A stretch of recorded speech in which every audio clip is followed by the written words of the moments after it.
Hello, Dr. Coker here, and this is a guide to Selene's Web on Veteran difficulty from the Elder Scrolls Online. This one is slightly more challenging than most base game dungeons, but still not as difficult as the DLC ones. Let's get started. After a few trash groups, you will run into the first boss, Treethane Keminn. He's flanked by a few adds, so the tank should try to group them together while everyone burns them down. The boss will occasionally lift his hands, tether spiderwebs to everyone, and pull them toward him. This is followed by an AoE attack where ravens attack everyone. The damage isn't all that bad, and you can roll out of it after a second or two. He also does an AoE cleave attack that the tank can stand in and block, but everyone else should roll out. After this boss, there's a fork in the road which may be confusing, but just go left for now.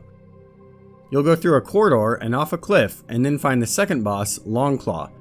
Initially, he will be up in a tree, and it does no good to throw any attacks at him. 4 panthers will attack, and you will have to burn them down for the boss to come down from the tree. Once he engages, the 4 panthers will respawn as ghosts. The tank should try to keep aggro on all targets, but everyone should focus on burning the boss, not the panthers. When any panther's ghost is killed, it simply respawns. When the boss is killed, all the ghosts despawn. Occasionally, he does a volley attack which puts an AoE marker in a random location. Just avoid it.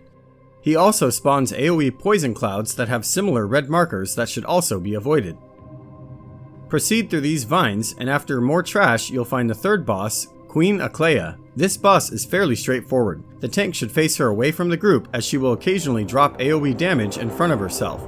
A group of small adds will spawn during the fight. They are easily killed, so it is best if the tank doesn't go out of the way to bother with them, as they should be dead within a few seconds. The tank should also watch out for a heavy attack from the boss that needs to be blocked, but often this boss dies before that happens. Work your way through the tunnel this way and you'll encounter the fourth boss, Foulhide. He's a big bear with a hard-hitting frontal stomp attack, so as usual the tank should face him away from the group. This frontal attack has a marker and an animation that takes a couple seconds, so the tank can just step out of it. After the stomp, some stranglers will spawn, but if you leave them alone, they will also leave you alone. Occasionally, you'll see a large line AoE marker in front of the boss. Step aside because he will charge and deal heavy damage to anyone in his path. He also has a roar attack which applies fear to all players. Simply break free to regain control of your character. Once Foulhide is done, you can mount up if you like and head back out the way you came.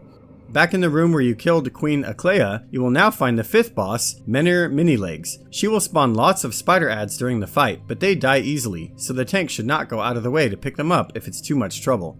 She will sometimes cast an electric AoE spell, but you can either interrupt the cast or stay out of the AoE. She also has a few basic magic attacks that can be interrupted, so I recommend just bashing her anytime she looks like she's casting something.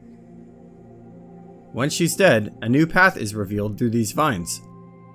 Proceed along this path of trash pulls until you reach the final boss, Selene. She has 2 phases. Initially, she's a spider. The group will burn her, and after 10 seconds or so, she will break the webbed floor. Everyone will fall through and continue the fight at the bottom. At first, it's the same sort of fight here. The tank should watch out for heavy attacks. As she gets close to death, she will change to humanoid form, and the fight will become more complex. First, she'll root everyone in place and drop an AoE. Just wait until you have control again and roll out of it.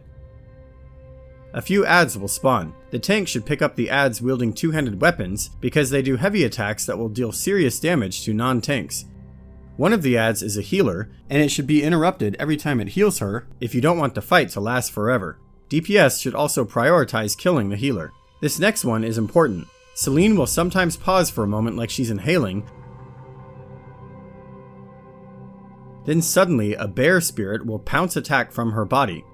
Low-level tanks can be one-shot by this, so they should always be watchful and step aside or roll immediately when she pauses for it. A more equipped tank can simply block it, but either way, it can't be ignored. If you trigger hard mode, no new mechanics are added. The boss simply has more health and deals more damage. And that's it for Selene's Web on Veteran difficulty. Good luck, and see you next time.